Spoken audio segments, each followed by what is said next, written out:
तारीख, मोबाईलची रिंग वाजते, मेसेज येतो, सॅलरी क्रेडिटेड, क्षणभर ऊर भरून येतो. पण दुसऱ्याच क्षणी गणिताचं चक्र सुरू होतं. घर भाडं, लाईट बिल, EMI, मुलांची फी, कुणाचं तरी आजारपण आणि शेवटी हातात काय उरतं? फक्त एक आश्वासन. ठीक आहे, या महिन्यात नाही, पुढच्या महिन्यात स्वतःसाठी काहीतरी घेईन. जगात अनेकांचे हे फक्त आर्थिक वास्तव नाही, तर आयुष्याचं वास्तव आहे. आपल्याला लहानपणापासून शिकवलं गेलं, आधी घर, आधी कुटुंब, आधी जबाबदाऱ्या. पण कुणीच शिकवलं नाही की आधी तू. हळूहळू आपण इतके जबाबदार होतो की स्वतःसाठी एखादी इच्छा असणंही आपल्याला अपराध वाटायला लागतं. नवीन कपडे दिसले की हात पुढे जातो, पण मन मागे उडतं. नको, आता गरज नाही. आपण आपले सण, आपली विश्रांती आणि आपली स्वप्न सतत पुढच्या महिन्यावर ढकलत राहतो, पण तो पुढचा महिना कधीच येत नाही.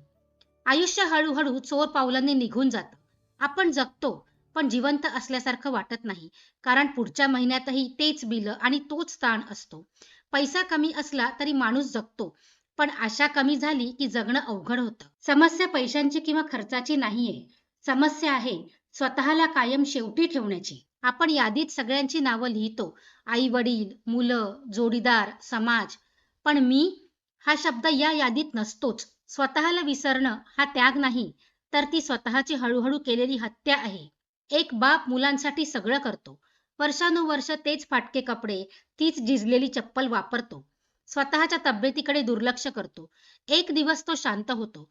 तेव्हा लोकांना जाणवतं, हा माणूस कुटुंबासाठी हिरो होता, पण स्वतःच्या आयुष्यात फक्त नोकर राहिला. लक्षात ठेवा, तुम्ही स्वतःसाठी जगलात, तर कुटुंबावरचं प्रेम कमी होत नाही. उलट आनंदी माणूसच इतरांना आनंद देऊ शकतो. डिस्चार्ज झालेली पॉवर बँक दुसऱ्याला चार्ज करू शकत नाही. तसंच थकलेला माणूस कोणालाच पूर्ण समाधान देऊ शकत नाही. स्वतःसाठी विचार करणं म्हणजे स्वार्थीपणा नाही, तर स्वतःला जपणं आहे. पगार झाला की थोडा वेळ, थोडी विश्रांती आणि थोडा खर्च स्वतःवर करायला शिका. स्वतःला सांगा, मी सुद्धा महत्त्वाचा आहे. आनंदाला कायम नंतरवर ठेवू नका. स्वप्न जिवंत ठेवा, कारण ती तुमची मानसिक गरज आहे. आयुष्य सतत पुढच्या महिन्यावर ढकलत राहिलात, तर एक दिवस आयुष्य मागे वळून म्हणेल, आता तुझा इथला वेळ संपला.